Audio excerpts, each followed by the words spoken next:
ரூ. 5000 கொடுத்தீங்க அப்படின்னா ரூ. 10 ஒரு NAV இருக்குது அப்படின்னா உங்களுக்கு 500 யூனிட் அலாட் ஆக போகுது. உங்கள்கிட்ட கையில் லம்சமாக பணம் இருந்தது அப்படின்னா தாராளமாக இந்த கண்டிஷன்ஸில் டாப் அப் பண்ணுங்க.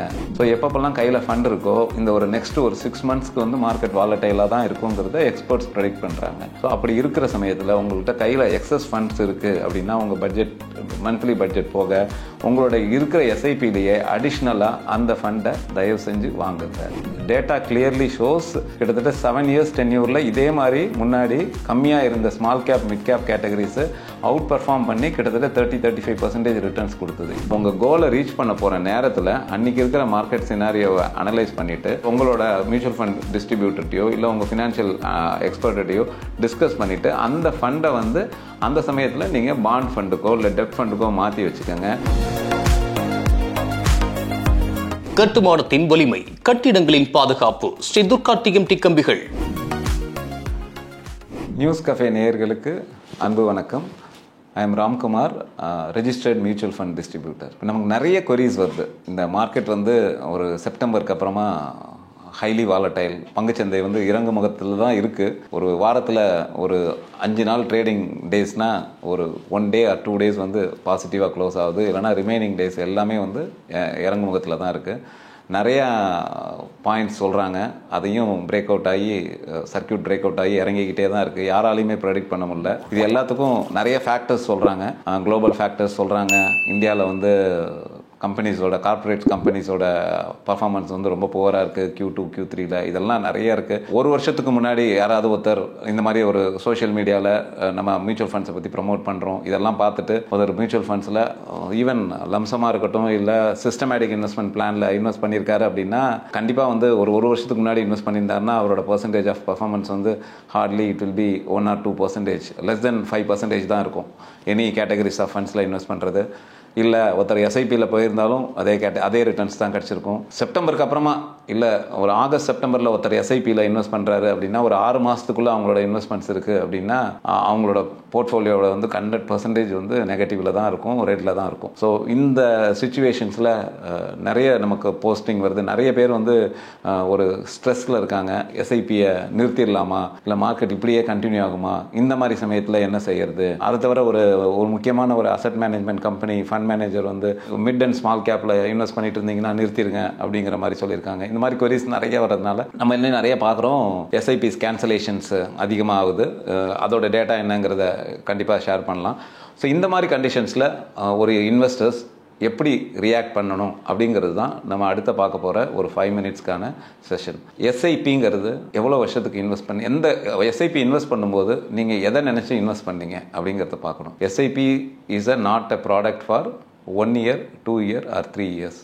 So SIP is a product for minimum 5 years. இதுதான் எந்த ஃபினான்ஷியல் அட்வைசரோ இல்லை எந்த மியூச்சுவல் ஃபண்ட் டிஸ்ட்ரிபியூட்டரோ இல்லை எந்த பேங்கரோ உங்களுக்கு சொல்லியிருக்கணும். அப்படி சொல்லாமல் ஒருத்தர் மியூச்சுவல் ஃபண்ட்ஸை இன்வெஸ்ட் உங்ககிட்டேருந்து வாங்கியிருக்காங்க அப்படின்னா he is not a good or ideal investor. Because SIP is the product for 5 years. Mutual ஃபண்ட்ஸுங்கிறது பங்குச்சந்தை சம்மந்தப்பட்டது, ஏற்ற இறக்கங்களுக்கு உட்பட்டது. ஸோ இந்த கடந்த 6 மாதத்தில் உங்களோட போட்ட பணம் வந்து நெகட்டிவில் இருக்குது. ஒருத்தர் வந்து ரூ. 5000 மாதம் இன்வெஸ்ட் பண்ணிட்டு இருக்காரு அப்படின்னா இந்த 6 மாதத்தில் ரூ. 30,000 இன்வெஸ்ட் பண்ணியிருப்பாரு. அவரோட ஃபண்ட் வேல்யூ வந்து 22,000 25,000 இருக்கும். கிட்டத்தட்ட ரூ. 7,000 நெகட்டிவில் இருக்கும்.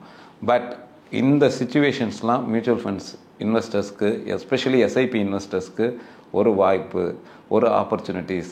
எல்லாருக்கும் தெரிஞ்ச பேசிக் ரூல் தான் நம்ம சொல்ல போகிறோம்.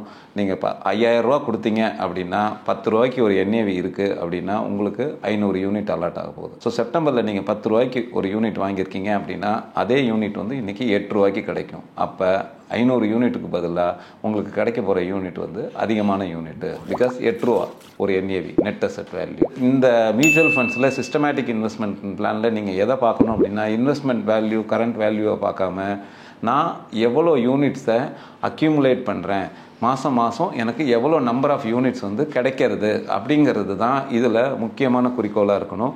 ஸோ SIPயை வந்து தயவு செஞ்சு யாரும் பாஸ் பண்ணாதீங்க, கேன்சல் பண்ணாதீங்க.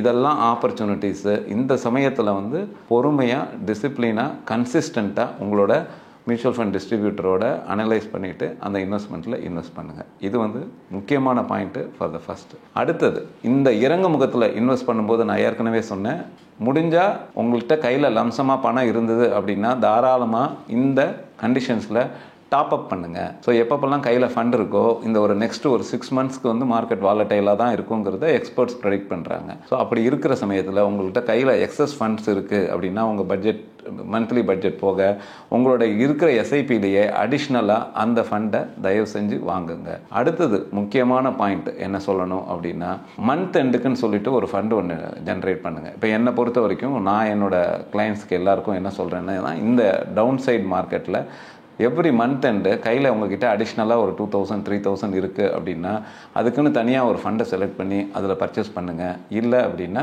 தாராளமாக உங்களோட எக்ஸிஸ்டிங் எஸ்ஐபிலேயே அடிஷ்னல் பர்ச்சேஸ் பண்ணுங்கள். எந்த மாதிரியான கேட்டகரிஸில் இன்வெஸ்ட் பண்ணலாம்? சில பேர் சொல்கிறாங்க, சார் ஸ்மால் கேப்பு மிட் கேப்லாம் ரொம்ப ஹைலி வேல்யூவேஷன் சார், இந்த சமயத்தில் இன்வெஸ்ட் பண்ணக்கூடாது அப்படின்னு ஒரு எக்ஸ்பர்ட் ஒருத்தர் சொல்லியிருக்கார் சார் அப்படின்னு. அவர் சொன்னது என்னென்னா, அடுத்த ஒரு 2 இயர்ஸ் 3 இயர்ஸில் ஸ்மால் கேப்லேயும் மிட் கேப்லேயும் ரிட்டர்ன்ஸ் பார்க்க முடியாது அப்படின்னு சொல்லியிருக்காரு.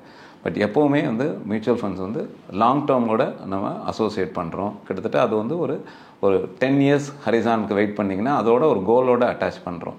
ஸோ 7 இயர்ஸ் மேலே இருக்கிறது இன்வெஸ்ட் பண்ணுறது அப்படின்னு இருந்ததுன்னா தாராளமாக நீங்கள் மிட் கேப்லேயும் ஸ்மால் கேப்லேயும் இன்வெஸ்ட் பண்ணிட்டு இருக்கீங்க அப்படின்னா கண்டினியூவாக இன்வெஸ்ட் பண்ணுங்கள். பிகாஸ் டேட்டா கிளியர்லி ஷோஸ் கிட்டத்தட்ட 7 இயர்ஸ் டென்யூரில் இதே மாதிரி முன்னாடி கம்மியாக இருந்த small cap mid cap categories out perform பண்ணி கிட்டத்தட்ட 30-35% ரிட்டர்ன்ஸ் கொடுத்தது. எப்போ அப்படின்னா போன 2024 small cap and mid cap வந்து பிஃபோர் மார்க்கெட் கரெக்ஷனுக்கு ஹையஸ்ட் பர்ஃபார்மன்ஸ். ஈவன் நவ் நீங்கள் பார்த்தீங்கன்னா 5 இயர்ஸ் டென்யூர் பாஸ்ட் ட்ராக் ரெக்கார்டில் small and mid cap has given significant return, more than 20% returns கொடுத்துருக்கு. அப்படின்னா நீங்கள் இதே மாதிரி ஒரு இந்த டவுன் சைட் மார்க்கெட்டில் நீங்கள் இன்வெஸ்ட் பண்ணுறீங்க அப்படின்னா down the line another 5 years கழிச்சு you can expect the same returns. இப்போ புதுசாக ஒரு இன்வெஸ்டர்ஸ் எஸ்ஐபிக்குள்ளே வராரு இந்த சமயத்தில் அப்படின்னா அவர்கிட்ட நமக்கு சொல்ல வேண்டிய அட்வைஸ் என்ன அப்படின்னா, தயவு செஞ்சு இந்த பாஸ்ட் ரிட்டர்ன்ஸை ஒண்டி பார்த்துட்டு எஸ்ஐபியை செலக்ட் பண்ணாதீங்க. உங்களோட ஃபினான்ஷியல் அட்வைசரோட உட்காந்து